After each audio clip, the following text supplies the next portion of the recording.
Bénisse. Nous vous saluons ce soir dans le nom précieux du Seigneur Jésus-Christ. Sommes-nous tous dans la joie de nous retrouver dans la maison du Seigneur? Nous sommes reconnaissants pour cette occasion qui nous est offerte par le Seigneur. Et ce soir, nous voulons commencer une petite étude que nous avons intitulée La prophétie de Siméon. Nous allons nous lever pour honorer la lecture de la parole de Dieu. Et nous allons ouvrir nos Bibles dans Luc chapitre 2. Nous lirons du 21e au 39e verset.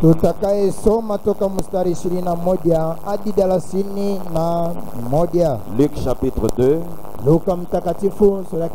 Verset 21 à 39, nous lisons. Le 8e jour auquel l'enfant devait être circoncis étant arrivé,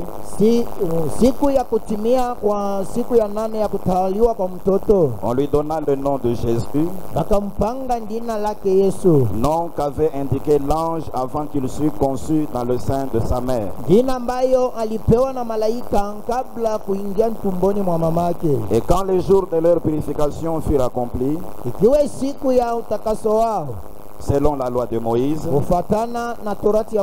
Joseph et Marie le portèrent à Jérusalem pour le présenter au Seigneur, suivant ce qui est écrit dans la loi du Seigneur. Tout mâle premier-né sera consacré au Seigneur. Et pour offrir en sacrifice 2 tourterelles ou 2 jeunes pigeons, comme cela est prescrit dans la loi du Seigneur. Et voici, il y avait à Jérusalem un homme appelé Siméon. Cet homme était juste et pieux. Il attendait la consolation d'Israël. Et l'Esprit Saint était sur lui. Il avait été divinement averti par le Saint-Esprit qu'il ne mourrait point avant d'avoir vu le Christ du Seigneur. Il vint au temple poussé par l'Esprit.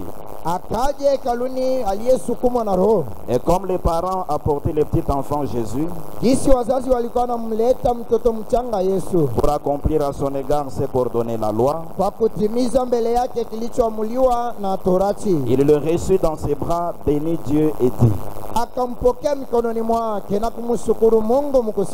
Maintenant, Seigneur, tu laisses ton serviteur s'en aller en paix selon ta parole.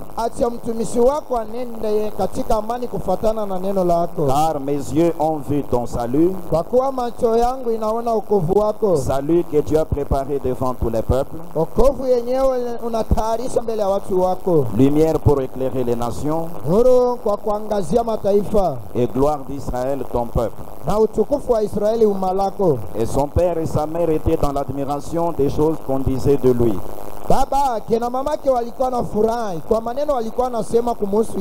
Siméon les bénit et dit à Marie sa mère: Voici, cet enfant est destiné à amener la chute et le relèvement de plusieurs en Israël, et à devenir un signe qui provoquera la contradiction, et à toi-même une épée te transpercera l'âme, afin que les pensées de beaucoup de cœurs soient dévoilées. Il y avait aussi une prophétesse, Anne, fille de Phanuel, de la tribu d'Azer. Elle était fort avancée en âge. Et elle avait vécu 7 ans avec son mari depuis sa virginité. Restée veuve et âgée de 84 ans, elle ne quittait pas le temple. Elle servait Dieu nuit et jour dans le jeûne et dans la prière.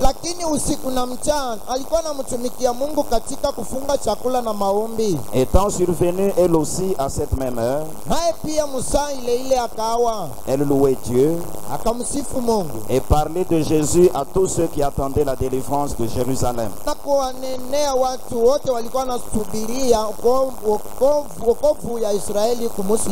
Lorsqu'ils eurent accompli tout ce qu'ordonnait la loi du Seigneur, Joseph et Marie retournèrent en Galilée, à Nazareth, leur ville.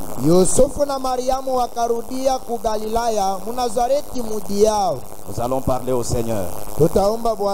Dieu notre Père, créateur du ciel et de la terre, merci pour cette lecture que nous venons de faire. Ouvre-nous maintenant l'intelligence, révèle-nous ta parole et bénis-nous sur tous les plans. Dans le nom du Seigneur Jésus-Christ. Amen. Amen. Veuillez vous asseoir. Que le Seigneur ajoute des bénédictions à la lecture de sa parole. Ce texte que nous venons de lire dans notre Bible ce soir, c'est un texte très connu de tous ceux qui s'intéressent aux Saintes Écritures. De façon tout à fait générale, ce texte présente une scène précise. Il est ici question de la consécration ou de la présentation au Seigneur du bébé Jésus. Et c'était dans le temple à Jérusalem. Et nous avons déjà remarqué par la simple lecture que nous avons faite que lors de cette présentation au Seigneur, ce fut le vieil homme Siméon qui avait reçu Jésus dans ses bras. Et le prophète Branham lui aussi avait lu ce texte plusieurs fois. Et à plusieurs reprises il l'avait utilisé comme base. Et avec ce texte il a prêché beaucoup de sermons. À partir de ce soir nous allons nous intéresser à tout ce qu'il a dit à ce sujet. Et c'est là que nous commençons cette petite étude que nous intitulons donc la prophétie de Siméon. Pour que chacun de nous arrive à comprendre de quoi il est question, notre étude sera disposée en 6 petits points que voici. Le premier point sera une présentation et c'est ce que nous allons faire ce soir. Au deuxième point nous parlerons de la consécration ou de la présentation d'un bébé. Au troisième point nous parlerons de la chute et du relèvement de plusieurs. Le quatrième point sera intitulé un signe de contradiction ou de division parmi le peuple. Le cinquième point, l'épée transperçant l'âme. Et le sixième point sera intitulé la prophétesse Anne. Ce sont donc ces 6 petits points que nous allons développer l'un après l'autre, selon que les jours vont se succéder par la grâce du Seigneur jusqu'à la fin. Et nous voulons convier chacun de nous à suivre toutes les parties de cette étude.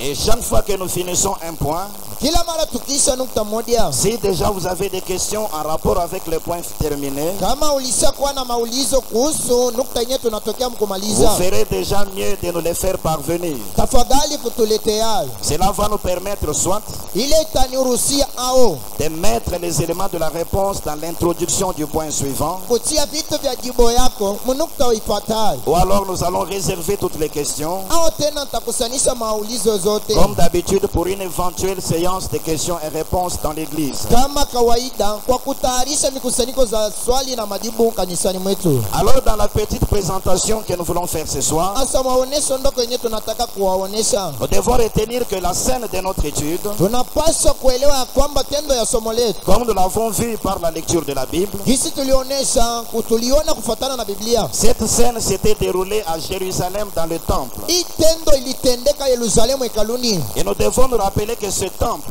Tunapaswa kuelewa kwamba hii hekalu avait premièrement été construit par Salomon au temps de son règne. kwanza ilijengewa na Salomono wakati wa utawala wake. Nous pouvons voir cela dans le premier livre des rois, Tunaweza kuisoma katika kitabu cha kwanza cha Wafalme, en lisant à partir du 6e chapitre. mkusoma kuanzia sura yake ya 6. C'est Salomon qui avait construit le temple de Jérusalem. Ni Salomono anayejenga hekalu ya Mais Yerusalemu. plus tard, à cause de la désobéissance des enfants d'Israël, Lakini kisha muda kwa ajili ya kutokutii kwa watoto wa Israeli, Dieu avait permis que Nebuchadnezzar, Mungu akaruhusia Nebukadneza, le roi de Babylone comme nous le connaissons, mfalme wa Babeli jinsi tunamjua, Dieu avait permis qu'il marche sur Jérusalem. Mungu akaruhusia apate kutembelea juu ya Et Yerusalemu. c'était donc par Babylone que ce temple avait été détruit. Na ilikuwa kupitia Babeli hiyo hekalu ilipobomolewa. Et plusieurs années plus tard, Kisha miaka nyingi Dieu avait permis que ce temple soit reconstruit. Mungu akaruhusia hiyo hekalu ipate kujengulula, Et c'était sur les anciennes fondations posées par Salomon. na ilikuwa juu ya misingi za kale zilizotiliwa na Salomo. Mais nous devons retenir depuis la Bible Tunapaswa kushika tokea Biblia que c'était Zorobabel qui avait rebâti le temple de ya kwamba Jérusalem. ilikuwa ni Zorobabeli aliyejenga hekalu ya Vous Yerusalemu. pouvez voir cela dans la Bible, Naweza kuisoma katika Biblia dans la prophétie d'Agé le prophète. katika unabii wa Aka nabii, Maintenant, ce temps où Jésus est présenté dans le temple, wakati walimtolea Yesu Biblia comme nous le remarquons, c'était dans le temple à Jérusalem. hisi tunaiona ilikuwa hekaluni mu Yerusalemu, Mais c'était dans le temple qui avait été reconstruit par Zorobabel. lakini ilikuwa hekaluni ambaye ilipojengwa na C'est Zorobabeli. quelque chose de très important que nous devons Ni mémoriser. kitu cha umuhimu tunapaswa kushika Autre kichwani. chose que nous devons comprendre et retenir Kitu ce soir, kingine tunapaswa kuelewa na kushika jioni c'est que la présentation ou la consécration des enfants en ni Israël kwamba kutolea watoto Muisraeli n'était pas quelque chose de facultatif. haikukuwa kitu tu kya muhimu, C'était une loi que Dieu avait établie au milieu de son peuple. ilikuwa ni torati iliyotiliwa na Mungu. Prenons nos Bibles dans Exode chapitre 13. Tubebeni Biblia katika Mwanzo 13 Au premier et au deuxième verset, il est écrit ceci. tokea mstari wa kwanza na wa pili, imeandikwa hivi: L'Éternel parla à Moïse et dit, Bwana akamnenea Musa akamwambia, consacre-moi tout premier-né, nitolee mzaliwa wa kwanza wote, tout premier-né parmi les enfants d'Israël, mzaliwa wa kwanza katikati ya watoto wa Israeli, tant des hommes que des animaux. iwe nyama au mtu, Il m'appartient. wote ni wangu. C'est ici que nous voyons Dieu donner la loi au peuple Hapa d'Israël. ndiko tunamwona Mungu kuamuria watu wa Israeli, Tout premier-né devait être consacré au Seigneur. mzaliwa wa kwanza wote alipaswa kutolewa na Bwana. Tout premier-né n'était pas la propriété de sa famille, Mzaliwa wa kwanza wote asikwe mali ya jamaa mais lake, selon ce texte de la loi de Dieu, lakini kufuatana na hiyo andiko ya le torati ya premier-né Mungu, appartenait à l'Éternel Dieu. mzaliwa wa kwanza alikuwa ni wa Bwana Mungu. Et ici on a dit consacre-moi tout premier-né. Hapa banasema nitolea mzaliwa wa kwanza wote, Mais dans le texte de Luc chapitre 2 que nous avons lu, lakini mkatika maandiko ya Luka 2 yenye tunasoma précisément au verset 23, kabisa mstari wa il y a 23, une précision qui est apportée. kunako usahihi yenyewe wanaleta. La Bible dit, Biblia nasema suivant ce qui est écrit dans la loi du Seigneur, kufuatana na kilichoandikwa katika torati la Bwana, tout mâle premier-né sera consacré au Seigneur. Seigneur. kwa kiume kyote mzaliwa wa kwanza atakapotolewa kwa Bwana. Parce que quand on a écrit le livre d'Exode, Kwa sababu wakati waliandika kitabu cha Kutoka, on a dit seulement consacre-moi tout premier-né. bakasema nitolea tu mzaliwa wa Comme kwanza, si n'importe quel premier-né devait être consacré. kama vile mzaliwa wa kwanza wote alipaswa kutolewa. Mais quand Luc vient rapporter la chose, Wakati Luka anatuletea jambo, il précise tout mâle premier-né sera consacré au Seigneur. anasema mzaliwa wa kwanza wote atatolewa na Bwana. Donc la consécration en Israël en rapport avec les Kutolewa enfants, katika Israeli kuangaliana na watoto, ça ne concernait pas n'importe quel genre d'enfant. haikuwa naangaliana na aina yote ya mtoto. Ça devait être un premier-né bien sûr, Ingepaswa kuwa ni mzaliwa wa kwanza, mais ça devait aussi être un enfant mâle, lakini ingepaswa kuwa tena mtoto wa kiume, c'est-à-dire un garçon. make mvulana. Tout garçon premier-né de sa famille, Mvulana wote mzaliwa wa kwanza wa jamaa lake, tout garçon premier-né de sa mère mvulana wote mzaliwa wa kwanza wa mama était obligatoirement, selon la loi, alipaswa kufuatana na Torati, candidat pour la consécration ou la présentation au Seigneur. mgombea wa kutolewa na kwa Bwana. C'est dans le point que nous traiterons le vendredi Ni mnokutenye tutakapoona Ijumaa que je pourrai revenir en détail sur cette loi. kwenye tarudia mwa hii Torati mu Nous maelezo, verrons pourquoi Dieu a dû établir une telle loi parmi son peuple. tutakapoona mbona Mungu anatia katika Israeli hii Torati, Pourquoi a-t-il pris seulement les premiers-nés? mbona alichukua mpaka mzaliwa wa kwanza, Pourquoi c'était seulement les premiers-nés mâles? juu ya nini ilikuwa mpaka mzaliwa wa kwanza wa kiume. Et nous parlerons aussi des offrandes qu'ils étaient obligés d'apporter, Tutakaponena pia kuhusu sadaka yenyewe walipaswa kuleta selon qu'ils étaient riches ou pauvres. kufatana na aina awe maskini au tajiri. Et nous prendrons ces choses depuis l'Ancien Testament. Tutakapochukua hivi vitu tokea Agano la Nous Kale, les introduirons dans le Nouveau Testament tutakapoviingisha mwakano jipya, et nous voyagerons jusqu'en ces temps de la fin. kisha tutafanya safari kuelekea mwakati wa mwisho. Mais comme nous faisons encore une présentation ce soir, Sisi jioni tungali naonesha, retenons qu'il y avait cette loi en Israël. sikeni ya kwamba Mwisraeli mlikuwa Torati 7.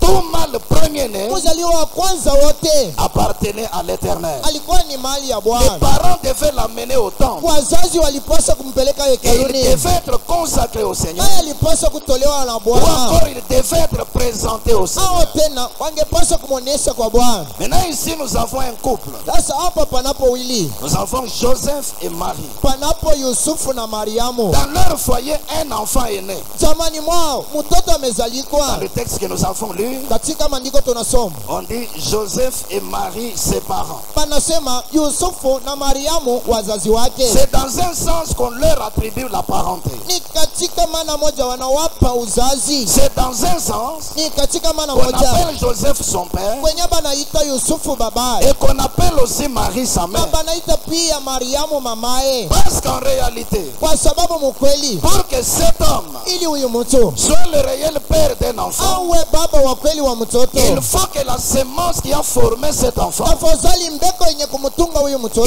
faut que le germe de vie tafadhali chembe la uzima qui a formé cet enfant yenye soit venu de lui. kumtunga huyu mtoto ipate kutokea kwa huyu baba, Et pour que cette femme ili huyu mke soit proprement parlé la mère d'un enfant, apate kuijua kabisa kabisa mama wa il mtoto, faudra que l'ovule tafadhali wavili qui a formé le corps de cet enfant yai yenye kutunga mwili wa huyu mtoto soit venu d'elle.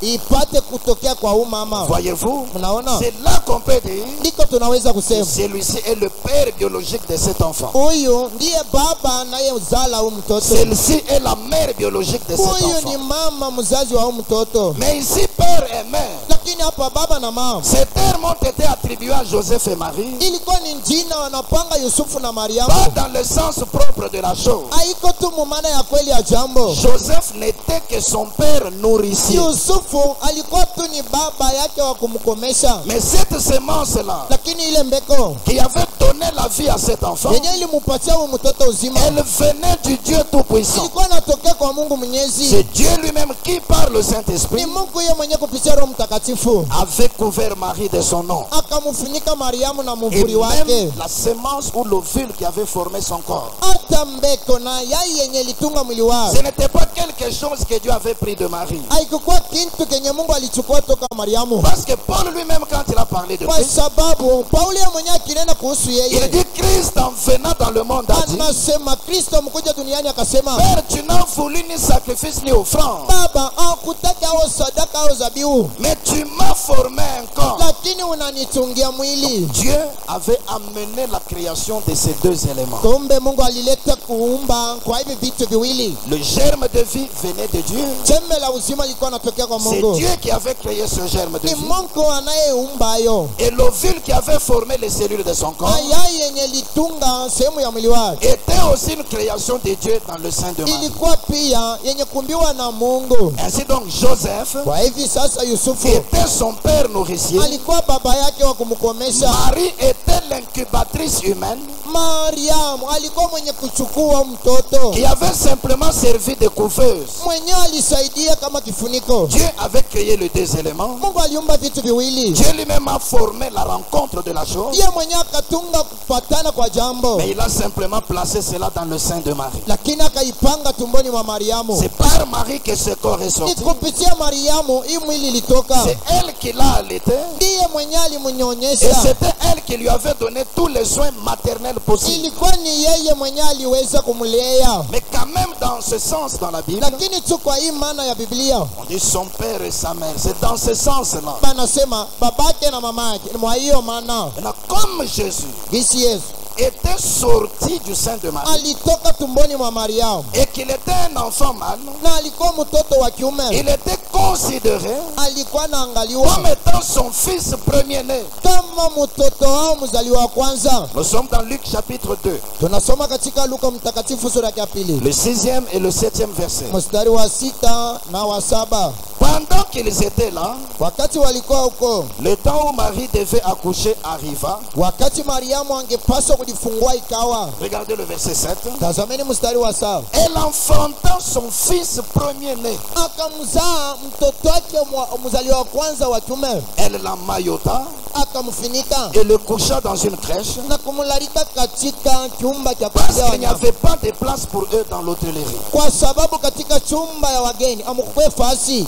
Lorsque l'enfant Jésus est sorti du sein de Marie, Wakati mtoto Yesu alitoka tumboni mwa on Mariamu, ne pouvait pas appeler cela autrement. hakuwezi kuita umbalimbali. C'était le tout premier enfant qui sortait d'elle. Ilikuwa ni mtoto wa kwanza alikuwa anatoka C'était kwake, un enfant mâle. alikuwa ni wa kiume. Aussi l'ont-ils appelé son fils premier-né. Pia balimwita mtoto wake mzaliwa wa Et kwanza. par conséquent, Kwa hivi Jésus devait, par Joseph et Marie, être amené au temple Yesu alipaswa kupitia Yusufu na Mariamu kupelekwa hekaluni pour la présentation juu ya kumwonesha ou encore la consécration au Seigneur. au tena kumtolea kwa Bwana. Maintenant, comme je l'ai toujours dit, Hasa gisi na isemaka, il y a des gens qui enseignent même ce soir kunako watu weko nafundisha hata jioni qu'entre la naissance de Jésus et le jour de sa consécration, ya kwamba katikati ya kuzaliwa kwa Yesu na siku ya kutolewa kwake ils enseignent qu'il y avait une durée de 8 jours. Je ne sais d'où ça vient. ndeko nafundisha kunako masiku 8, sijua inatokea wapi. J'ai déjà montré ici que ce calcul-là est faux. Nalishaonesha hapa ya kwamba hiyo hesabu ni ya ongo. Et le vendredi, je reviendrai avec tous les détails de cette Siku écriture. Ijumaa ntarudia hapa na maelezo yote, Nous verrons combien de jours exactement tutakapoona ni masiku ngapi kabisa kabisa s'était écoulé entre la naissance et la présentation dans le yenye temple. ilikuwa katikati ya kuzalikwa na kuonekanishwa hekaluni. Mais nous remarquons que Jésus, Lakini tunaona ya kwamba Yesu comme il était considéré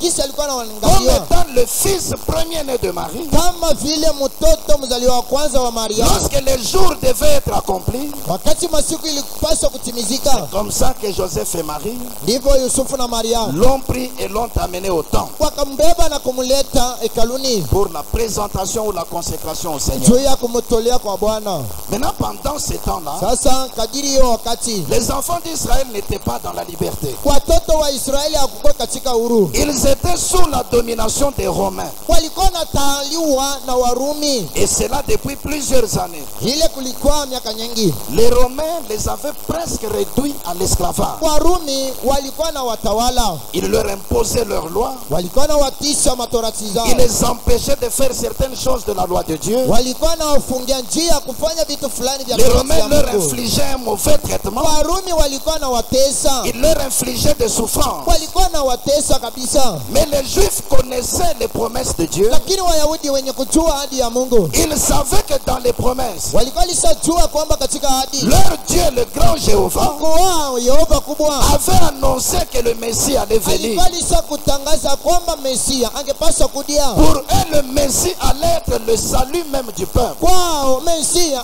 angepaswa kwa wokovu ya watu. Le Messie allait apporter la délivrance du peuple. Mesia angepaswa kuwaletea watu wokovu. Le Messie allait les délivrer de cette emprise. Mesia angepaswa kuwatosha mutumwa, Les délivrer de l'emprise spirituelle du péché. kuwatosha mutumwa wa zambi Et rétablir aussi physiquement na kupanga kabisa kabisa le royaume de David, leur roi. ufalme wa Daudi mfalme wao. C'est ce que beaucoup de Juifs croyaient dans leur cœur. Ndivyo Wayahudi wengi walikuwa naamini moyoni mwao, Et ils le croyaient à partir des Saintes na Écritures. walikuwa naiamini tokea maandiko matakatifu. Mais comme les années ne faisaient que passer, Lakini gisi miaka zilikuwa et napita que les Romains exerçaient davantage leur na domination, Warumi walikuwa nazidi kuwatawala, plusieurs d'entre les enfants d'Israël avaient été séduits. wengi katikati mwa watoto wa Israeli waliweza Ils kutongozwa, avaient rétrogradé wakarudi et kinyume ils avaient abandonné l'espérance bénie. na wakachilia taraja iliyobarikiwa. Mais Dieu ne manque pas de témoins, mes frères. Lakini Mungu akosake washuhuda, Presque toute la nation avait été séduite. kwa sababu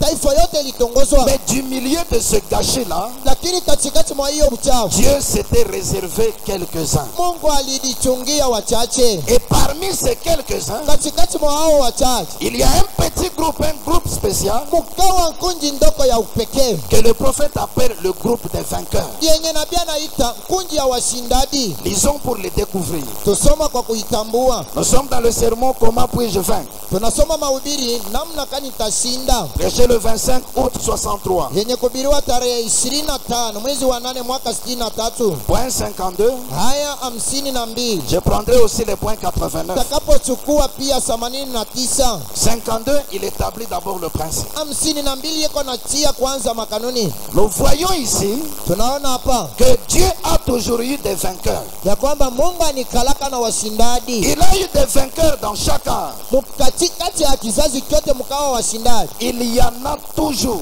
Kunekalaka hapo mpaka washindaji. Chaque fois, Kila mara, dans chaque âge qu'il y a eu sur la terre, kila kizazi kinacho hapa duniani, Dieu a toujours eu quelqu'un Mungu anikalaka paka na fulani sur qui il pouvait mettre ses mains comme témoin sur la terre. mwenye anaweza kutilia mkono kama mshuhuda wake duniani. Il n'a jamais été sans témoin, Acha kuwa bila ushuhuda, quoique parfois il n'y en ait eu qu'un seul, hata vile mara nyingine kulikuwa paka mmoja, mais quelqu'un avait vaincu. lakini fulani alishinda. Dieu n'a jamais été sans témoin. Mungu acha kosa mshuhuda. Parfois, ces vainqueurs étaient nombreux, Mara nyingine hao washuhuda walikuwa et wengi, parfois il n'en a eu qu'un seul. washindaji walikuwa wengi, mara nyingine alikuwa mmoja. Maintenant, au point 89, Asa haya makumi il mnane arrive en ces temps-là. anafika mwa hiyo wakati Eh bien, vizuri. remarquez au temps de Jean-Baptiste. Tazameni mwakati wa Yohana Mbatizaji, Au temps de Jean-Baptiste, mwakati wa Yohana Mbatizaji, ça même le temps de Jésus dont nous parlons. wakati wa Yesu yenyewe tunasema, Au temps de Jean-Baptiste, wakati wa Yohana Mbatizaji il y a eu 6 personnes qui ont vaincu. kukawa wasita waliashinda. Il y a eu des vainqueurs dans tous les âges. Kukawa washindaji mwa kila kizazi. Du temps des gens, il y en avait 6. Wakati wa Yohana mkawa wasita. Regardez maintenant comment il va les citer. Tazameni namna kani atawataja. Il dit du temps des gens, il y en avait 6. Anasema wakati wa Yohana mlikuwa wasita. C'était Joseph et Marie, Ilikuwa Yusufu na Mariamu, Zacharie et Élisabeth, Zakaria na Elizabeti, Siméon et Anne. Simeoni na Ana, Un homme et une femme, mume na mke, un homme et une femme, mume na mke, un homme et une femme. mume na mke. Voyez-vous, Unaona un type de Christ et de l'Église, mfano wa Kristo na wa kanisa. Christ de l'Église, Kristo kanisa, Christ de l'Église, Kristo na Christ kanisa, de l'Église. Kristo na kanisa. Voyez, Munaona, c'est ça le temps dans lequel nous parlons. to wakati ambamo tuko nasemezea. Les autres avaient rétrogradé, Wengine walirudi kinyume, la séduction les avait emportés, utongozi iliwabeba. Mais parmi les fidèles, Lakini katikati mwa waaminifu Dieu avait ses 6 vainqueurs, Mungu alikuwa na washindaji wake wa sita mais que l'on présente en 3 couples. yenyewe wanaonesha katika nkundi tatu: Joseph et Marie, Yusufu na Mariamu, Zacharie et Élisabeth, Zakaria na Elizabeti, Siméon et Anne. Simeoni na Ana. Voici. Tazameni, Le premier couple dont il est parlé ici, wili ya kwanza yenyewe wanasema c'était le couple Joseph et Marie. ilikuwa ni wili ya Yusufu na Mariamu. C'est ce couple qui avait reçu la naissance du salut attendu. Hiyo wili ilipopokea kuzaliko kwa wokovu iliyochungiwa. C'est que quand Jésus est arrivé sur la terre, Maana wakati Yesu alizalikwa, la consolation attendue était arrivée sur la terre. taraja yenyewe walikuwa na chunga ikawa duniani. La délivrance attendue était arrivée sur la Wokovu terre. wenyewe walikuwa na chunga ikawa duniani. Le salut promis était arrivé sur la Wokovu terre. iliyoajiwa ikawa duniani. Parce que c'était la parole faite Kwa chair. sababu ilikuwa neno niliyofanya Et mwili. donc le salut avait été personnifié. Kumbe wokovu ikajifanya kwa mwanadamu. Mais cela a été reçu par ce couple. Na hiyo ilipokelewa kwa hiyo wili. Il cite un deuxième couple. Anataja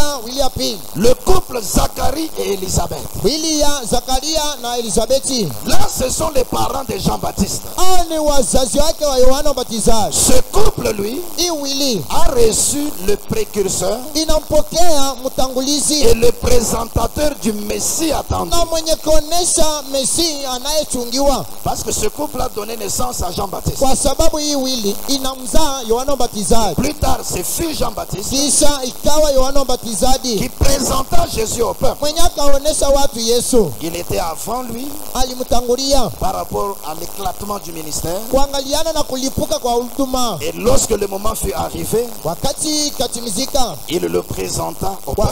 akamwonesha. Il cite un troisième couple. Anataja wili ya tatu. Le couple Siméon et Anne. Nasema wili ya Simeoni na Ana. Or, dans notre lecture de base, Chapo katika misomo yetu ya manusi, lorsque Jésus a été amené au temple wakati Yesu alipelekwa hekaluni pour la présentation au Seigneur d'après la loi de juu ya Moïse, kumtolea wa Bwana kufuatana na torati ya Musa, Siméon était amené au temple par la conduite du Saint-Esprit. Simeoni alipelekwa hekaluni kufuatana na uongozi wa Roho C'est Mtakatifu. Siméon qui a reçu le Ni salut dans ses mains. Simeoni anayepokea wokovu mikononi C'est mwake. Siméon qui a reçu Jésus Ni dans ses Simeoni bras. alimpokea Yesu C'est mikononi. lui qui a prononcé des paroles de Ndiye bénédiction. alitamka maneno za C'est baraka. encore Siméon Ni mpaka Simeoni qui avait prononcé la prophétie en 3 points comme nous allons y arriver. mwenye alitabiria katika manukta tatu tutafika hako. Mais dans les versets qui suivent, comme nous avons Katika lu, mistari zipatazo kitu tunasoma juste quand Siméon a fini de donner la prophétie, mpaka wakati Simeoni aliisha unabii wake, on parle de la prophétesse Anne qui était aussi là. panasema kuhusu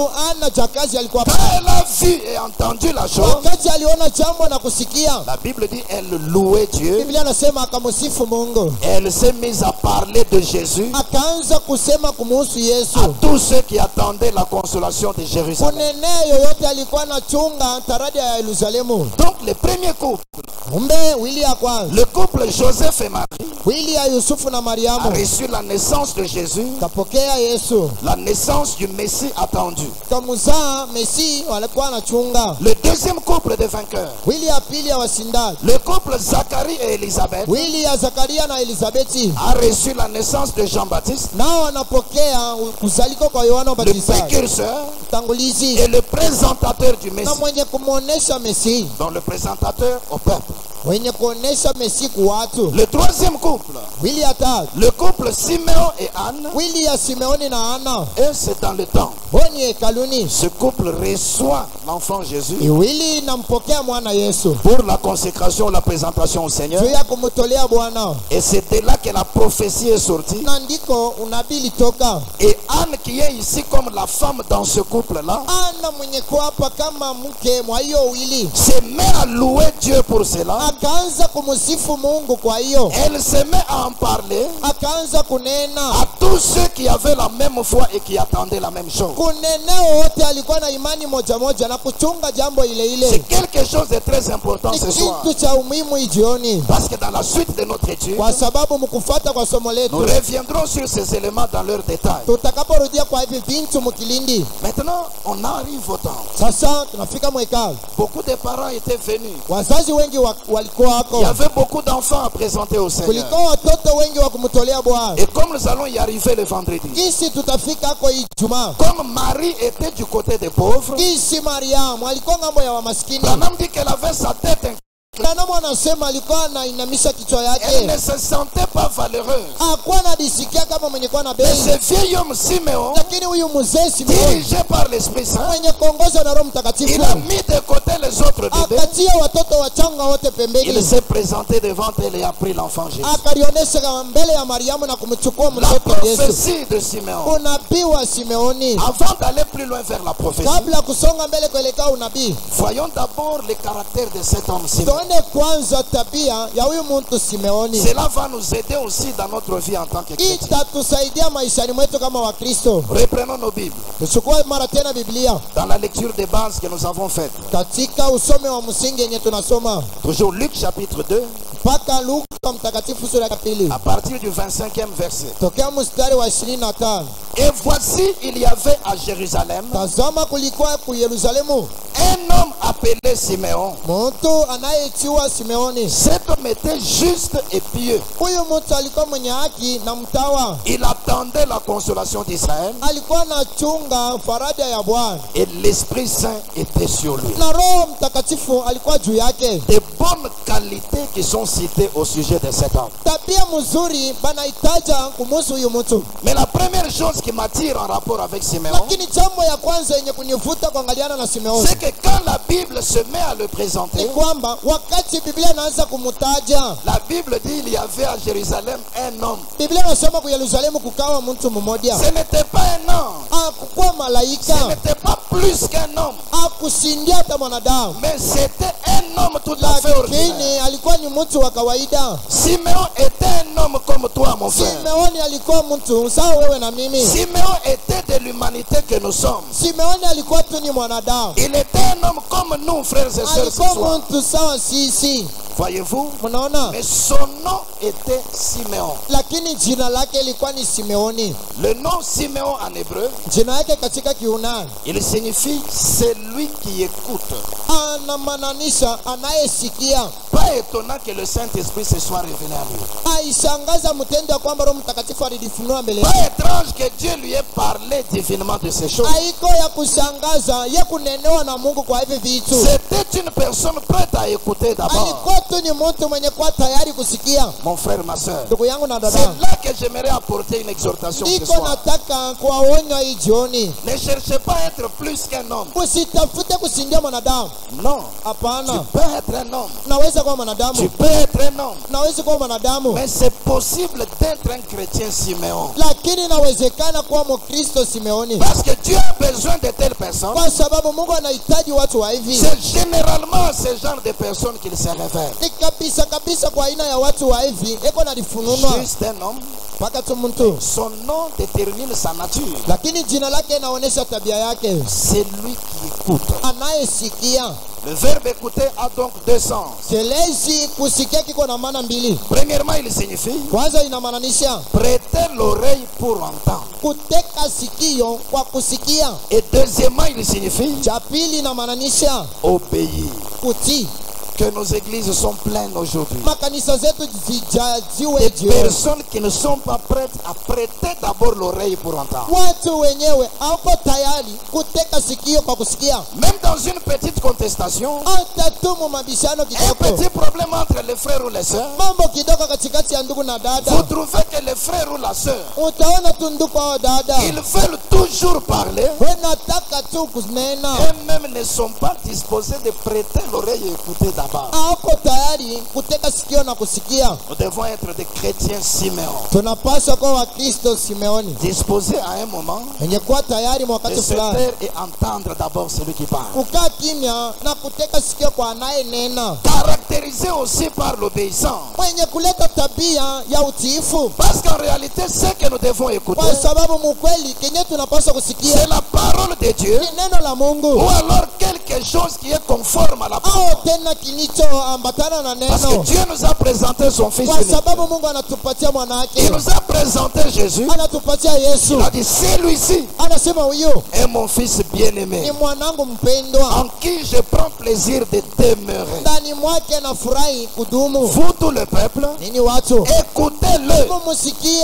Et quand William Branham est allé dans l'ouest, Wakati William Branham akaenda magharibi, la nuée est descendue, il a été emporté. wingi kasuka na kabebewa. Quand le frère a vu cela dans le son, Wakati ndugu aliona katika Dieu ndoto, avait prononcé des paroles. Mungu alitamka maneno, Et celui-ci est mon serviteur. akasema huyu ni mtumishi wangu. Il est comme Moïse et plus que Moïse. Iko saa Musa, anashindia hata Musa. Il a le pouvoir de créer par la parole. Iko na mamlaka ya kuumba kupitia neno. Alors écoutez-le. Kwa hivi mumusikilize. En tant que croyant de ce Kama message, mwamini wa hii ujumbe, nous devons quelquefois nous taire. mara ingine tunapaswa kunyamaza Prêtez d'abord notre oreille na kwanza kuteka pour sikio entendre ce que Dieu a dit kwa kusikiliza kenye Mungu anasema par sa bouche qui est le prophète. kupitia kinywa chake kilicho nabii. Voyez-vous? Unaona, Et nous devons être disposés tunapaswa kuwa tayari à obéir à cela. kutii. Kwa hiyo Quand nous étudions la Bible en profondeur, tukijifunza Biblia mkilindi, vous trouvez que souvent quand Dieu veut parler à Israël, taona kila mara wakati Mungu alitaka kunenea il Israeli, répète toujours, alikuwa anasema mara yote, écoute, ô Israël, sikilizeni mtu Israeli, mwanadamu prête Israeli, oreille. teka sikio. On doit prêter l'oreille pour entendre. Napaswa kuteka sikio kwa Et kusikia, après avoir entendu, kisha kusikia on doit obéir. unapaswa kutii. Siméon, c'est celui qui écoute. Simeoni ni anayesikia. Mon frère, ma soeur, Ndugu yangu na dada, es-tu ce genre de chrétien? eti wewe ni aina ya hao wa Kristo? Dans Jacques chapitre 1er, Katika Yakobo sura yake ya kwanza au verset 19, aya 19, la Bible nous exhorte en disant ceci. Biblia inatuonya mkutuambia hivi, Sachez-le, mes frères bien-aimés, mwijua wandugu wapendwa, ainsi kwa hivi que tout homme soit prompt à écouter. ya kwamba mtu wote awa tayari kusikia. L'un à parler, Mtu ananena l'un à se mettre en colère. mupole mkunena na mupole mkuchukua hasira.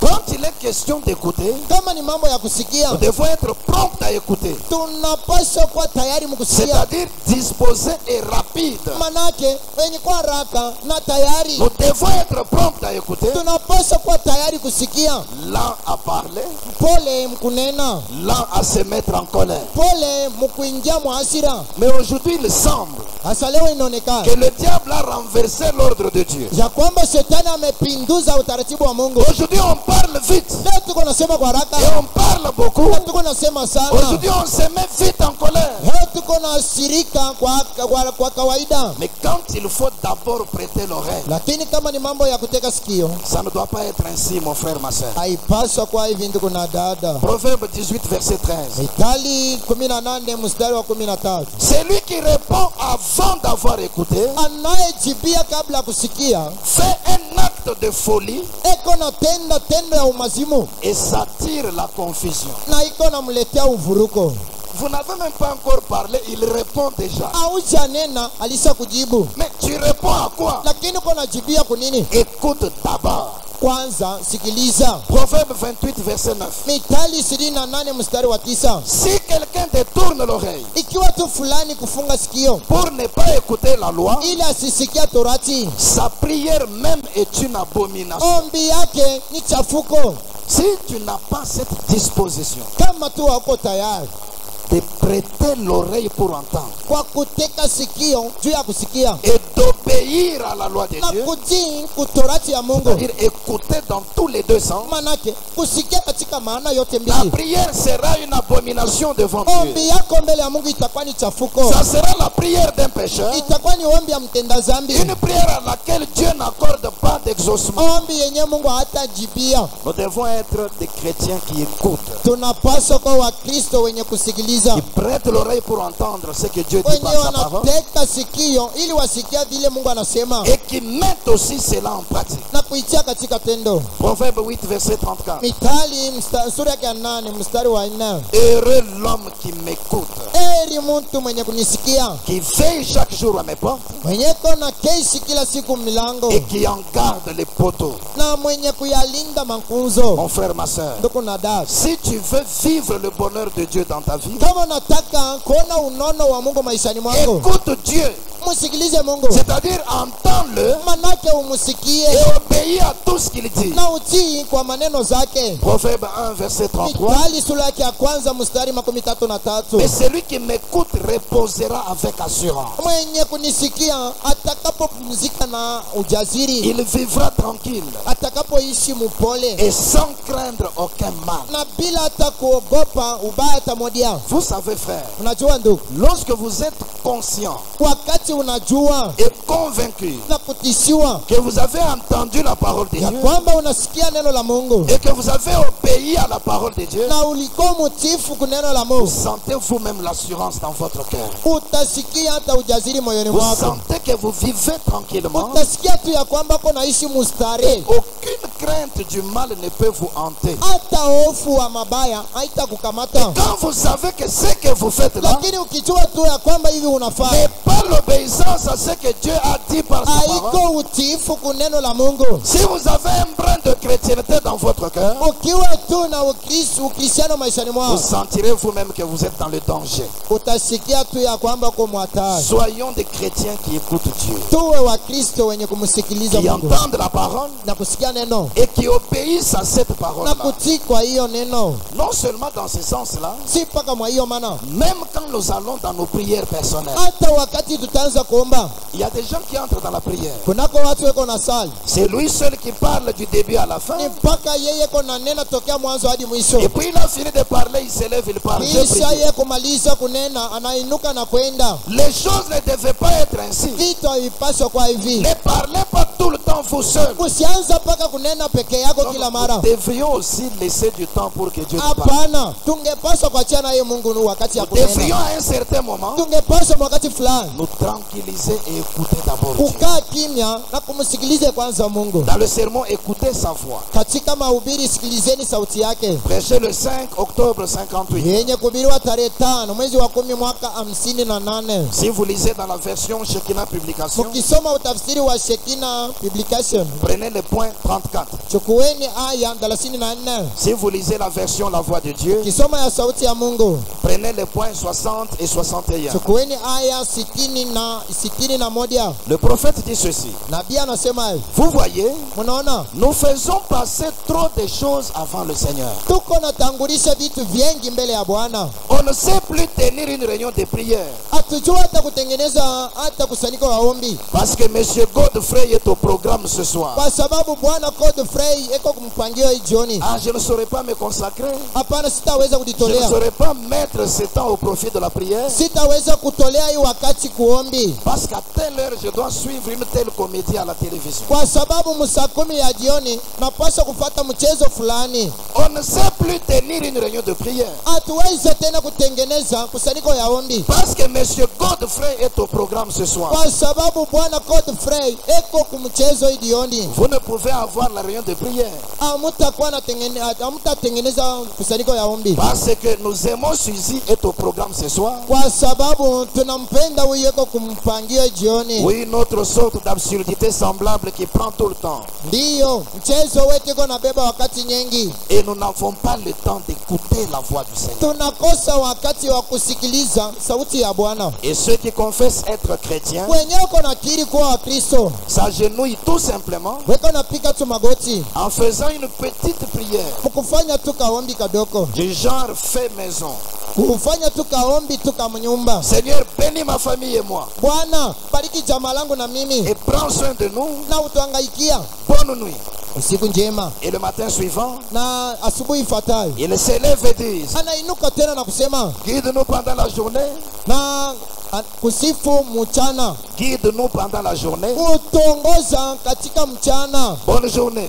Mchana mwema. Nous devrions nous attendre au Seigneur. Tungepaswa kujiachilia kwa Bwana. Une prière qui ne prend même pas une minute. Ombi yenyewe haibeba hata dakika moja, Quelques secondes, vous avez fini, vous dormez. ni tu muda mfupi unamaliza na Le kulala. matin, vous vous réveillez encore. Asubuhi tena unaamka, Juste une phrase. unasema tu usemi Guide-nous moja, pendant la journée. unyongoza tu mchana humu. Nous devrions nous attendre au Seigneur. Tungepaswa kujiachilia kwa Bwana. Vous voyez, Unaona, c'est toujours nous qui parlons, iko mpaka sisi tuko na nena, nous ne lui donnons pas une occasion de nous répondre. hatumpatia Mungu bahati kutujibia. C'est-à-dire, Maana yake si nous sommes en prière, tukiwa katika ombi prions tuombe jusqu'à ce que notre âme entre dans la présence de Dieu. hadi wakati nafsi yako itaingia mkuwepo kwa Mungu, Parce qu'ailleurs le prophète dit, kwa sababu fasi nyingine nabii anasema, remarquez ce que fait la prière. tazameni kenye ombi iko Elle nafanya, ne fait pas descendre Dieu vers l'homme, aisuse Mungu kuelekea kwa mwanadamu, mais elle fait monter l'homme vers Dieu. lakini iko nampandisha mtu kuelekea kwa Il dit, vous Mungu. devez prier Anasema unapaswa kuomba jusqu'à ce que vous perdiez de vue les choses terrestres mpaka na wakati utasahau vitu vya dunia et que vous vous sentiez dans la présence de na Dieu. kujisikia kuwa mkuwepo kwa Mungu. Il dit, c'est-à-dire, Anasema maana si yake, nous sommes en prière, ikiwa sisi muombi, prions alors tuombe basi jusqu'à ce que notre âme entre dans la présence de Dieu. mpaka na wakati nafsi yako itaingia mkuwepo kwa Mungu, Et ensuite, na kisha détendons-nous tujiachilia basi et écoutons sa voix. na tusikilizeni sauti yake. Dieu ne vous parle pas Mungu asikunene, parce que dans vos prières personnelles, kwa sababu katika ombi yako vous n'atteignez pas ce degré. au mwachia naye aseme. Le prophète lui a déclaré Na pia anasema que Dieu na kwamba Mungu parlera toujours à un cœur sincère. atakaponenea moyo safi. Si votre cœur est sincère Kama moyo wako ni et safi que vous priez en respectant ce qu'il vient de dire, na unaomba mkuheshimu vyenye anatokea quand kusema, vous laisserez ce temps-là wakati utamwachia hiyo et que wakati vous vous serez détendu, na utakapojiachilia, vous écouterez Dieu vous parler. utakapomsikia eko na Il peut kunenea, vous parler par n'importe quel moyen. anaweza kunenea munjia yoyote, Il en a plusieurs. eko na manjia Il nyingi, connaît le canal qu'il a prévu pour vous. anajua mferedi yenyewe anakutayarishia. C'était un homme, Ilikuwa tu ni mwanadamu, mais son nom, Simeon, lakini jina lake Simeoni faisait de lui quelqu'un qui écoutait. ilikuwa namfanya kuwa fulani Nous anayesikia. devons avoir l'habitude d'entendre la parole de Dieu, Tunapaswa kuwa na zoezi ya kusikia neno la Mungu, d'entendre des choses qui sont conformes à la parole kusikia vintu vyenye kuambatana na neno, et aussi obéir à la parole. pia kutii kuneno. Et même dans nos prières, Hata katika ombi yetu nous devons prier jusqu'à nous sentir dans la présence de Dieu tunapaswa kuomba hadi mkujisikia mkuwepo kwa et Mungu, puis nous détendre, na tena nous kujiachilia, tranquilliser kukaa kimya et laisser à Dieu l'occasion de nous répondre. na kuachia Mungu bahati kutujibu. C'est ce genre de chrétiens-là que Dieu veut. Ndio aina ya Wakristo Mungu Et c'est anataka. à ce genre de personnes qu'il peut se Ni révéler. kwa watu wa hivi anaweza kujionekanisha. La vie de Simeon nous enseigne cela. Maisha ya Simeoni inatufundisha hiyo. Autre chose dans le même verset, Kitu kingine katika kurasa moja on dit c'était un homme juste et pieux. anasema alikuwa ni mtu mtao na mwenye haki, Il attendait, il avait l'espérance alikuwa naongojea, et l'Esprit Saint était sur lui. Roho Mtakatifu alikuwa juu yao. C'est moi ça m'a attiré quand on l'a présenté comme étant un homme. Ndio kwa maana ilinivuta angalisho wakati walimwonyesha kama mwanadamu. Il n'était pas un surhomme. Asikukuwa anashindia mwanadamu, Il n'était pas un ange. asikuwa malaika, C'était un homme vivant dans les mêmes conditions du alikuwa monde. tu ni mwanadamu iko naishi mkanuni ya dunia, Mais il était juste et pieux. lakini alikuwa mwenye haki na mtawa. Un homme juste, Mtu mwenye haki c'est celui qui pratique la justice. ni yule mwenye kutumia uhaki. Or, le prophète dit, Japo nabii anasema la justice de Dieu, c'est sa parole. uhaki wa Mungu ni neno lake. Donc, mon frère, ma soeur, Kumbe ndugu na dada, c'est possible que tu sois toujours un être humain comme tu es. inawezekana uwe tu mwanadamu, Mais c'est possible que tu sois une personne juste. lakini inawezekana uwe mtu mwenye haki, Une personne qui obéit totalement à la parole de mtu Dieu. mwenye kuwa mtifu kabisa kabisa kwa neno la Mungu. Et c'est un homme pieux. Ni mtu mtawa. Un homme pieux, Mtao c'est celui qui a du respect ni yule mwenye kuwa na heshima et de l'amour pour les choses de la religion. na upendo juu ya vitu vya dini. Et William Branham avait consulté un autre dictionnaire William Branham aliweza kusoma kamusi moja qui définissait la piété yenye ilikuwa naeleza utawa comme étant le fait d'être comme Dieu. kama vile tendo ya kuwa kama Mungu. C'est ce genre d'homme que Simeon était. To aina ya Simeoni Juste un être humain. tu ni mwanadamu wa kawaida, Un homme comme vous et moi. mtu sawa wewe na mimi, Mais quelqu'un de l'extérieur lakini mtu wa nje qui a donné le témoignage de Simeon à Luc. mwenye alishuhudia kuhusu Simeoni kwa Luka C'était un homme juste. alikuwa mtu mwenye haki, il était pieux. alikuwa mtawa. Voyez-vous, Unaona, il avait l'espérance. alikuwa na taradia, Et l'Esprit Saint était sur lui. Roho Mtakatifu alikuwa juu yake. C'est ce genre de personnes que nous devons être. Cha aina ya watu Si tunapaswa nous voulons kuwa. que Dieu se révèle à nous, Kitaka Mungu ajifungua mbele yetu, nous devons être des personnes justes, tunapaswa kuwa watu wenye haki, obéissant à la parole de Dieu watiifu kuneno la Mungu dans toute notre vie. katika maisha Et yetu, nous devons être pieux en toutes na choses. tunapaswa kuwa watawa mwa kila jambo. Alors Dieu s'était révélé à lui. Hapo Mungu akajifunua mbele yake. Dieu l'avait averti Mungu alimsopesha qu'il ne mourrait point ya kwamba hata kufa kamwe avant d'avoir vu le Christ du Seigneur. kabla kumwona Kristo Bwana. Quelle assurance avait-il dans son cœur? Ni ujasiri kani alikuwa nayo Une moyoni. maladie grave pouvait l'abattre. Hata ugonjwa wa hatari ingepaswa Une iweze maladie grave kumubamba. pouvait venir sur son corps. Ugonjwa wa hatari iliweza Un kumubamba. problème qui dépassait son entendement Hata mambo ilikuwa nampitia kichwa pouvait venir dans sa vie. ingeweza kuja maishani mwake. Peu importe la pression de la chose, Haizuru mkazo wa jambo, il regardait d'abord. alikuwa anaitazama kwanza.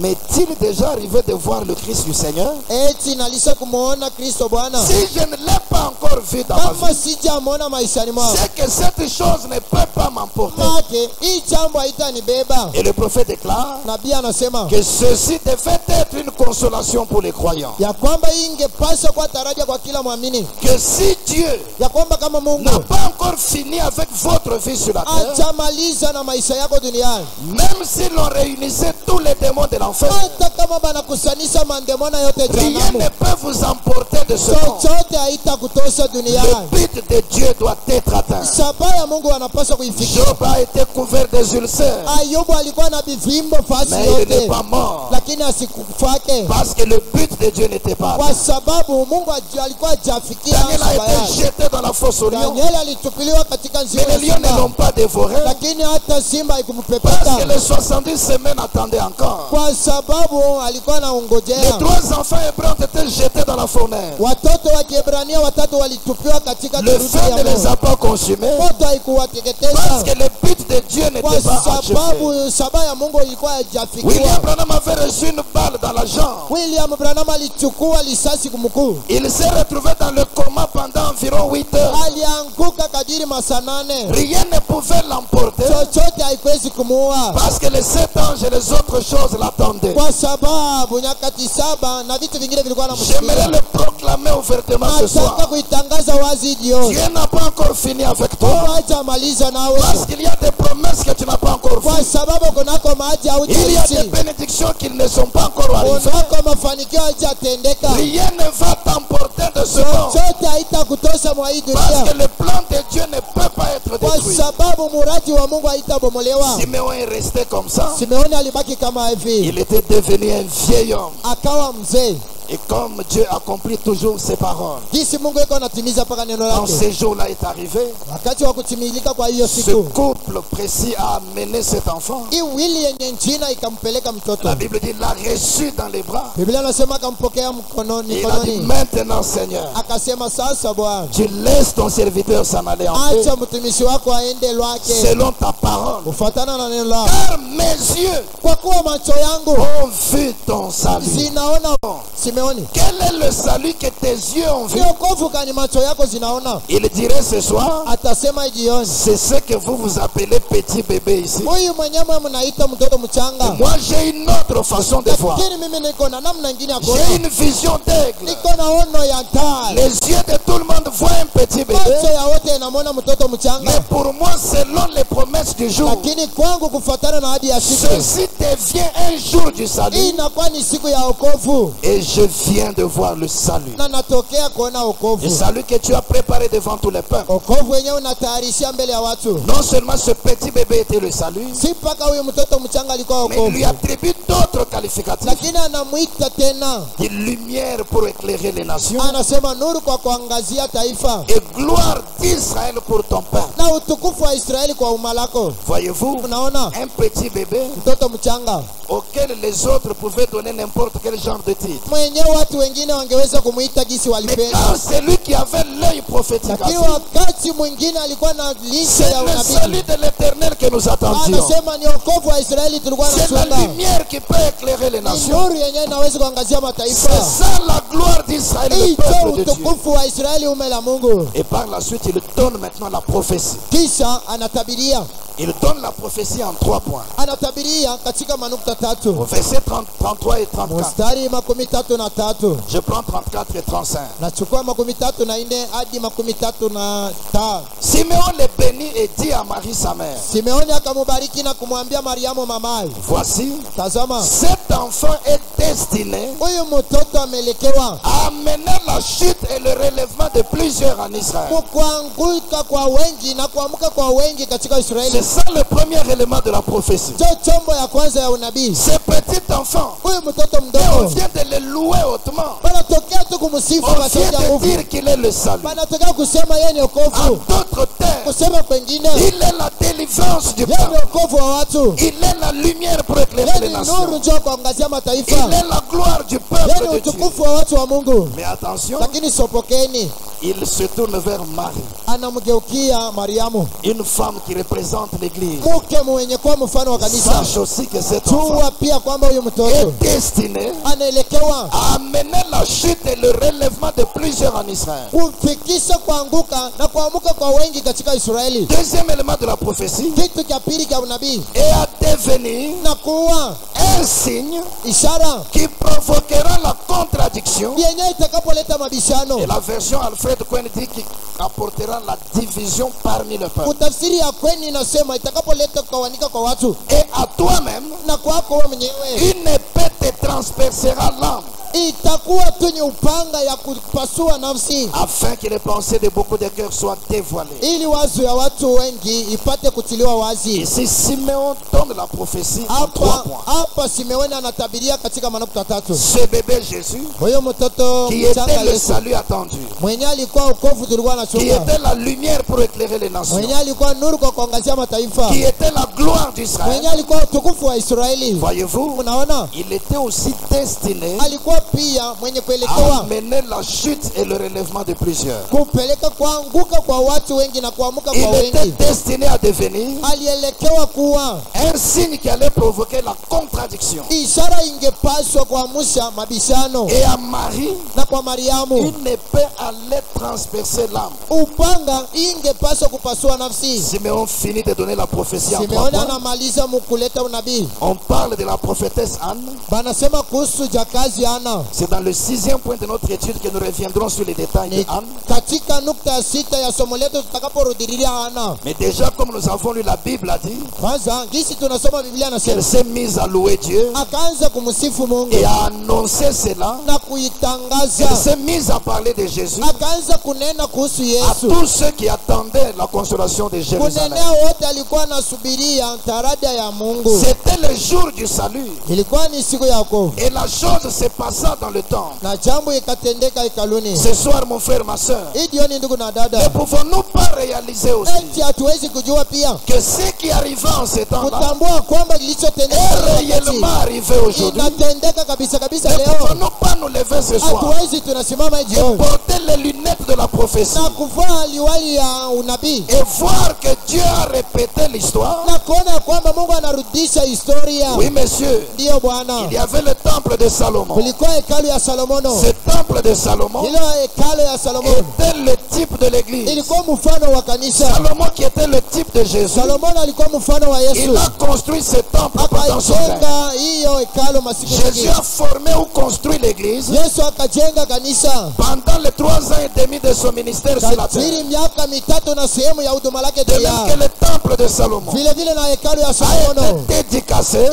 ilipotolewa, L'église du Seigneur a été dédicacée le jour de la Pentecôte. kanisa la Bwana ilipotolewa msiku ya Pentekosti. De même que le temple de Salomon Vile vile na hekalu ya Salomono avait été détruit par par Babylone, ilipobomolewa na Babeli, l'église du Seigneur a été détruite kanisa la Bwana ilipobomolewa par la Babylone moderne. kupitia Babeli ya sasa, C'était l'église ni catholique kanisa ya Kikatolika dans les âges des ténèbres. mu vizazi vya giza. Gloire soit rendue au Père. Utukufu imwendea Baba. De même que Dieu avait suscité Zorobabel Vile vile na Mungu alimwamusha et que Zorobabeli, le temple avait été élevé de nouveau na hekalu ilipojengewa mara sur tena les fondements des anciens. juu ya misingi ya wazee. William Branham déclare: William Branham anasema Zorobabel, Zorobabeli c'est le messager du ni 7e âge de mjumbe l'église. wa nyakati ya saba kanisa. Zorobabel, c'est William Branham. Zorobabeli ni William Branham, Et la voix de la prophétie avait dit: na sauti ya unabii ilisema, toi, Zorobabel, wewe Zorobabeli, tes mains ont posé la pierre angulaire mikono zako inatia jiwe la kona, et tes mains poseront la pierre na de fer. mikono zako zitakapotia jiwe la kelele. Oui, monsieur. Ndiyo Bwana. C'est pourquoi William Branham, Kwa maana William en Branham tant que Zorobabel, kama Zorobabeli commence par nous ramener au fondement des 12. anatupeleka kwanza kwa misingi ya bibi Ça harusi, doit être bâti sur le même fondement. napaswa kujengewa pa misingi Il ile. pose de ses propres mains la pierre angulaire. Anatia toka mikono zake jiwe la Il dit: la kona, pierre angulaire, c'est le na Saint-Esprit. jiwe la kona ni Roho Mtakatifu. Mais son travail ne s'arrêtait pas à la pierre Kazi angulaire. yake haitasimamia pa jiwe la Il kona. dit lui-même Anasema yeye que les mwenyewe Zorobabel du ya temps du kwamba soir Zerubabeli wa wakati wa va jioni produire la pierre de fer. atapamba jiwe la kelele. Connaissez-vous la pierre de fer? Eti mnajua jiwe la Ce sont kelele? ces 7 tonnerres qui sont descendus. Kurumu saba. Zorobabel, c'est William Branham. Zorobabeli ni William Branham. Il reconstruit le temple de Dieu Anajengulula hekalu ya Mungu par l'accomplissement de Joël 2 et de Malachie kupitia 4. utimiliko wa Yoeli 2. Et lorsque le temple est reconstruit Wakati hekalu et que imejengulula le service se déroule dans na le temple, kazi kunatendeka il hekaluni, faut que la parole entière naisse quelque part. tafadhali neno lote lizalikwa mahali Il faut fulani. que Jésus naisse quelque part. Tafadhali Yesu azalikwa mahali Il faut que fulani. la parole soit de nouveau faite Tafadhali neno chair. ifanye mwili mara tena. C'est la parole faite chair Katika neno yenye qui kufanya est mwili présentée dans le temple qu'est l'église. yenye kuonekana kwa hekaluni C'est iliyokuwa là qu'on kanisa, arrive au jour du salut. ndipo tunafika msiku ya wokovu. Croyez-vous les Écritures? Eti mnayamini maandiko? Je suis dans la sémence, n'hérite pas avec la balle. Nasoma katika mahubiri, mbegu haitarithi pamoja na kanda, 18 février 65. yenye kuhubiriwa tarehe 18 mwezi wa pili mwaka 65. Point 101, il dit ceci. Aya 101 anasema hivi: Remarquez, tazameni, dans l'âge pentecôtiste, kizazi cha Pentekosti, à travers l'âge luthérien, kupitia kizazi cha à Walutu, travers l'âge wesleyen, kupitia kwa Wesley, il y a eu la même chose à travers cet âge pentecôtiste. kukawa jambo ile ile kupitia kizazi cha Pentekosti. Notez maintenant, Andikeni sasa, mais à l'ouverture des 7 sceaux, lakini mkufungua kwa muri wa saba, Apocalypse 10, Ufunuo 10, la parole entière doit naître neno lote linapaswa kuzalikwa et être à nouveau na manifesté mara tena kuonekana et confirmé par l'Esprit de Dieu na kutisha kupitia neno la Mungu, dans toute sa force, na yenye kutishiwa kupitia Roho wa Mungu katika uwezo comme wote, elle le fut jinsi akaifanya quand elle était ici sur terre, wakati alikuwaka hapa duniani, manifestée de la même manière, mwenye kudionekanisha mnamna ile ile, faisant les mêmes choses kufanya jambo ile ile qu'elle fit lorsqu'elle était ici sur terre. yenye alifanyaka wakati alikuwa hapa Il dit duniani. Amen. Anasema amina. Hébreux 13:8 Waebrania 13:8 dit que Jésus-Christ nasema Yesu Kristo est le même hier, aujourd'hui et pour toujours. ni yule leo jana hata milele. Dans Saint Luc 17:30, Katika Luka mtakatifu 17:13, dans Saint Luc 17:30, katika Luka mtakatifu 17:30 Jésus dit, Yesu dans anasema les derniers jours, masiku za mwisho ce qui arriva au temps de Sodome kilichotendeka wakati wa Sodoma arrivera de même lorsque le Fils de l'homme se révélera de itakapotendeka nouveau. vile vile wakati mwana wa Adamu atakapoonekana, Quand l'âge luthérien passe, wakati wa kupita kwa kizazi cha l'âge Luteri, wesleyen passe, wakati wa kupita kizazi cha l'âge Wesley, pentecôtiste passe, hata kama kizazi cha Pentekoste on kama arrive kinapita, à l'accomplissement d'Apocalypse 10. nafika mtimiliko wa Ufunuo 10. Faites attention là, Sopoka hapo c'est la naissance de la parole entière. ni kuzaliko kwa neno lote, De même qu'en Orient, vile vile kwa mashariki, cette parole entière ile neno lote était née physiquement forme de Jésus. kazaliko tu mumwili katika umbo la Yesu. Apocalypse 10 Ufunuo 10 apporte une autre naissance. italeta uzaliko wengine. Apocalypse 10, Ufunuo 10 dans son accomplissement, katika utimiliko wake c'est la naissance de ni Jésus. uzaliko wa Yesu, La parole entière qui neno lote imezalikwa. Remarquez, Tazameni, quand cette parole entière naît, kuzalikwa tu kwa hiyo neno elle est manifestée dans une chair.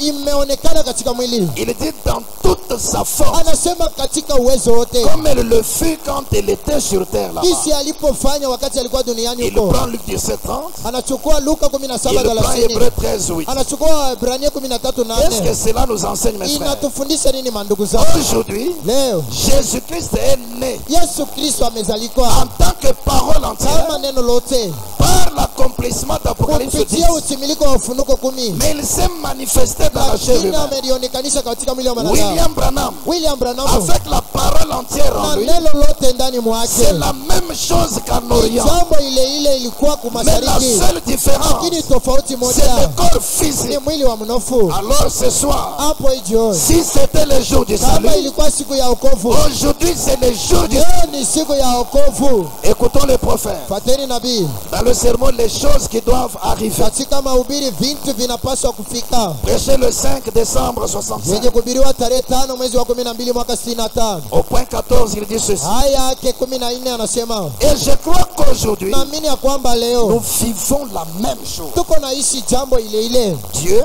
Mungu qui rend témoignage de sa parole, mwenye kushuhudia kuhusu neno lake, en confirmant ce qu'il a dit qu'il ferait. kukutisha Kenya anasema atakapofanya. Or, Ja, nous savons. tuko na Si tu ne le savais pas, hapa tunajua kama que Bwana Branham anajua. te l'apprenne ce soir. Branham anakufundisha hiyo jioni. Or, nous savons Japo tunajua que c'est aujourd'hui ya kwamba ni leo le jour du salut. siku ya wokovu. Or, nous savons Japo tunajua que c'est aujourd'hui le jour du ya salut. kwamba ni leo siku ya wokovu, Où Dieu appelle des hommes à sortir du monde ambako Mungu anaita watu kutoka dunia, d'une vie de péché kutoka maisha ya pour dhambi, vivre une vie de service. juu ya kuishi mkazi, Pour vivre une vie de service. juu ya kuishi maisha ya kazi. Et au jour où Dieu a répandu son esprit d'en haut, Siku ambamo Mungu alimwanga roho wake toka des grands mbinguni, signes et des prodiges maishara na mishangao doivent accompagner le ministère d'aujourd'hui. zinapaswa kusindikiza huduma ya leo. C'est le temps où les pluies de la première Ni wakati wa mvua ajira ya et de kwanza l'arrière-saison tombent ensemble. na ajira ya mwisho zinaanguka pasi moja, Et nous savons na tunajua qu'il doit se produire ya kwamba inapaswa kupamba, des grands signes et des prodiges. unapaswa kutendeka mishangao na miujiza. Regardez ce qui étonne. Tazameni kenye Et kutushangaza, dans beaucoup de grandes na dénominations, katikati mwa madhehebu nyingi ceci est rejeté. hivi banabikataa. C'est l'histoire qui se répète. Hii historia inarudia Pour mara tena. commencer, même là-bas, Kwanza hata kule la Bible enseigne qu'il est allé naître dans une crèche, Biblia inafundisha kwamba anaenda kuzalikwa katika chumba ya kulia kwa wanyama, dans une étable, katika nyumba ya kulia parce qu'il n'y wanyama, avait pas de place pour eux dans kwa l'hôtel. sababu katika nyumba ya kulalia Et mko dans wa beaucoup de nafasi, grandes dénominations, hata katika madhehebu nyingi ceci est rejeté. hii inakataliwa. Mais gloire soit rendue au Père. Lakini tukufu imwendea Baba Dieu qui accomplit les paroles des promesses Mungu mwenye kuyatimiza maneno se zake, réserve toujours un groupe de vainqueurs. eko nalichungia tu nkunja ya washindaji. Il faut des croyants Simeon et Anne aujourd'hui Tafadhali leo kuwa waamini Simeoni na Ana leo pour quitter le monde juu ya kutoka mdunia et vivre une vie de service. na kuishi kama maisha ya mkazi. Le temple était déjà reconstruit. Hekalu ilikuwa lisha kujengewa, Ils étaient dans une vie de service dans le temple. walikuwa wanaishi mkazi, Loin de tous les bruits des dénominations, mbali na makelele yote ya dhehebu, loin des interprétations des mbali na hommes, utafsiri wote wa watu, mais dans une véritable conduite du lakini Saint-Esprit. katika uongozi wa kweli wa Roho Mtakatifu. Dieu a besoin de Simeon ce Mungu soir. anahitaji wa Simeoni Des gens jioni, qui peuvent regarder un homme watu wenyewe wanaweza kutazama qui mtu ressemble aux autres hommes, mwenye kufanana na watu mais qui wengine, peuvent voir la parole entière à lakini l'intérieur. wenye wanaweza kuona neno lote ndani. Au lieu de l'appeler un enfant, il est Mahali jeté. pa kumwita mtoto wasio Ils halali, disent, mes yeux ont vu ton salut. anasema macho zangu zinaona ukovu Au lieu de wako. l'appeler un montagnard de Kentucky, Pahali pa kumwita mpanda milima wa au lieu Kentucky, de l'appeler chasseur de l'Ouest, pahali pa kumwita mwindaji wa il kuuma, le regarde en face, anamtazama pa uso, sachant qu'il voile la parole entière. kujua ya kwamba anafunika neno Ils disent, lote. mes yeux ont vu le salut. Anasema macho zangu zinaona ukovu. Oui, mes frères et sœurs, Ndiyo Bwana kufuatana na ndugu. C'est ça le salut que le monde attend. Ndio wokovu wenyewe watu walikuwa C'est wanachunga. ça la lumière qui peut éclairer les Ndio nations. nuru yenyewe inaweza kuangazia watu. C'est ça la gloire du peuple. Hii ndio utukufu wa watu. C'est pas si tu es Siméon ce soir. Sio kwa maana kama uko Simeoni Si jioni. tu es comme Siméon ce soir, Ukiwa kama Simeoni jioni. alors nous sommes dans les jours du salut. Hapo tuko msiku ya Alors wokovu. sois sauvé mon Hapo frère. okolewa ndugu yangu. C'est le jour du salut. Siku ya wokovu. Sois sauvé ma soeur. Okolewa dada yangu. C'est le jour du Siku salut. ya wokovu. Sois un fils ou une fille de lumière. Uwe mwana na binti wa nuru. C'est le jour du salut. Siku ya wokovu. Que la gloire accompagne ta vie. Utukufu isindikize maisha yao. Et c'est le jour Na ni siku où la délivrance attendue arrive. pako wokovu yenyewe tulikuwa nachunga En inafika. 1962, Mu mwaka 62 William Branham fait un son. William Branham akalota, Il voit que dans ces songes-là, akaona katika ndoto yake il était comme un enfant. alikuwa kama mtoto. Il y avait un homme qui devait être son père Kulikuwa baba moja alipaswa kuwa babake et une femme qui devait être sa mère. na mke fulani alipaswa kuwa mamake. Alors cet homme était méchant envers la femme. Sasa huyu mtu alikuwa mkali kwa huyu Il dada, a pris un fouet triangulaire akachukua fimbo yenye kuwa na et il a magora tatu, commencé à battre la femme akaanza kumpika huyu mke, à tel point qu'elle ne pouvait pas se relever. unakta kwamba huyu mke alishindwa hata Il usimama, se regarde, anajitazama. ses muscles étaient petits Alikuwa na minofu par ndogo rapport à ceux de cet homme-là. kuangaliana na ya huyu mtu. Mais il dit un courage venant d'ailleurs s'est installé en lui. Hodari yenye kutokea pahali pengine Il a ikamkudia, commencé à avancer vers cet homme. akaanza kusonga mbele ya huyu Et mtu. plus il avançait avec courage, Zaidi alikuwa anasonga na hodari, plus l'homme diminuait de masse. zaidi ule mtu alikuwa Et c'est anapunguka. comme ça qu'il avait dans le songe délivré cette femme-là. Ndivyo katika ndoto alimfungua huyu mke. Quand il donne l'interprétation, Wakati akaanza kutafsiri, il dit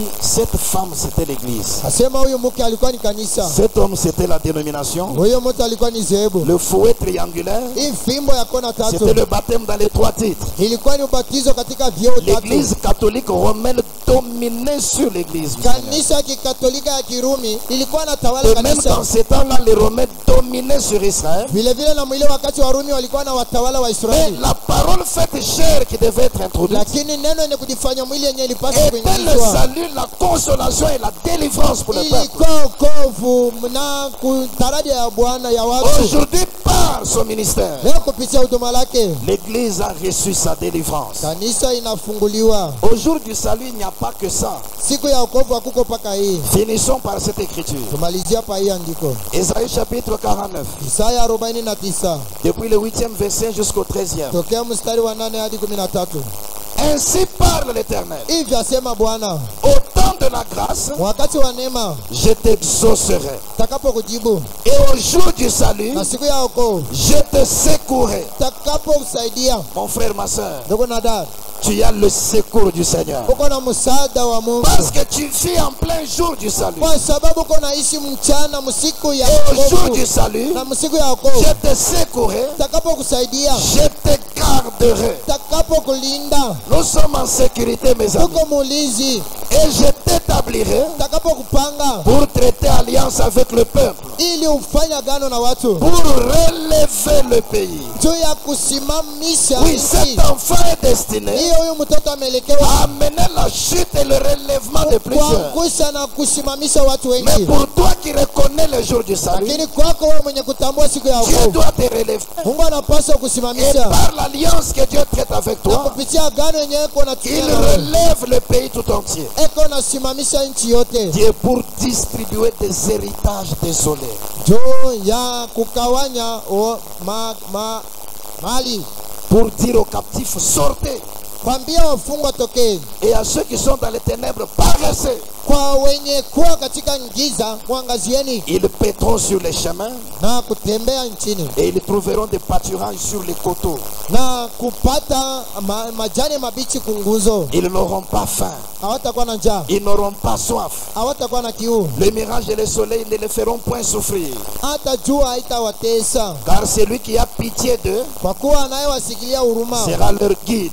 atakuwa kiongozi yao, Et il les conduira vers des sources d'eau. ataongoza kutuongoza kuelekea kumaji Je mapole. changerai toutes mes montagnes en chemin. Takapobadilisha milima yote kuwa Et njia, mes routes seront frayées. manjia zangu Dieu dit, je zitatengenezwa. changerai toutes mes montagnes en chemin. Mungu anasema takapobadilisha milima yote Au kuwa lieu que njia, tu souffres à gravir une haute montagne, pali pa kwanza kuteswa mkupanda mlima au lieu de mrefu, souffrir à surmonter de grandes épreuves, pali pa kuteswa mkuvuka majaribu Dieu les kubwa, change en chemin. Mungu anaibadilisha kuwa Tu njia. marches dans une sorte de facilité. Unatembea katika wepesi Et mes routes seront frayées. na manjia Les zitatengenezwa. voici, Tazame, ils viennent de loin. wanatokea Les mbali, uns du septentrion watakatifu wa mashariki et de l'Occident, na kumagharibi, les autres du pays de Sinim. wengine wa nchi ya Simini. Je ne sais pas si vous voyez prophétiquement la Mimi chose. sijua kama mnaona mkiunabii Et les jambo. voici aujourd'hui. Mwaona leo Ils viennent de l'est et d'ouest. wanatoka mashariki na Ils magharibi, viennent de lointains pays. wanatoka manchi ya Ils mbali, viennent là où ils ne peuvent plus avoir faim. wanakuja kwenye hao watakuwa na njaa, Parce que la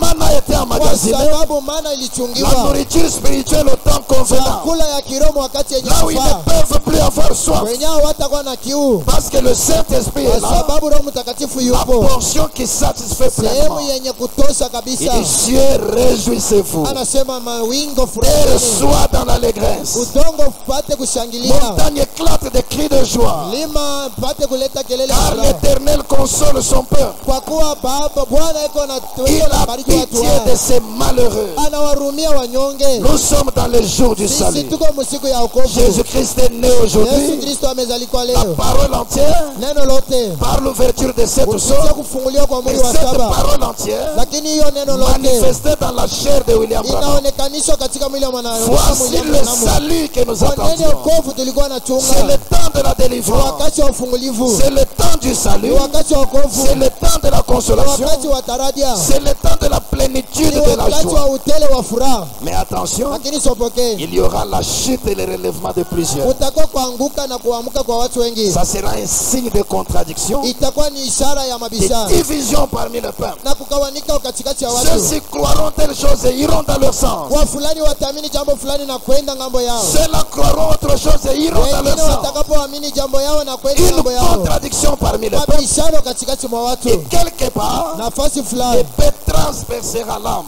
na mwele mpanga Mais si itakapopasua. tu es dans une vie de service, Kama uko mu maisha ya kazi comme Simeon et Anne, kama Simone na si tu es un Ana, véritable croyant Simeon, ukiwa mwamini wa kweli, si tu peux être un homme bien sûr, kama unawezi kuwa mwanadamu mais être juste et pieux, lakini kuwa mtawa na mwenye si tu haki, peux écouter Dieu et lui kama obéir, tunaweza kumsikiliza Mungu na alors tu kumtii, dois être dans l'allégresse. hapo unapaswa kuwa katika Tu shangwe, dois jouir de ce salut. unapaswa kufurahi na hiyo Tu dois te wokovu, sentir en unapaswa sécurité. kujisikia muukingo. Si tu étais captif, Kama alikuwa mfungwa, l'ordre c'est de sortir.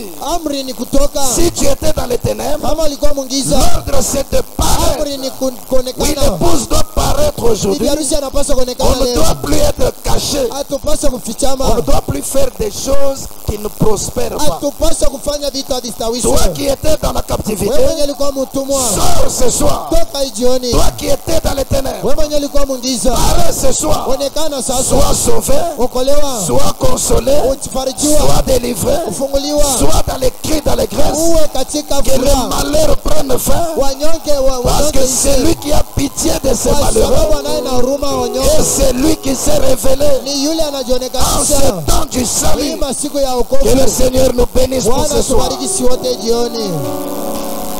Nous allons nous lever pour adorer le Seigneur. Tutasimama juu ya kuabudu Bwana, Nous l'adorons tutamwabudu et puis nous lui parlons par la prière. kisha tutamnenea kwa njia ya ombi. Ibye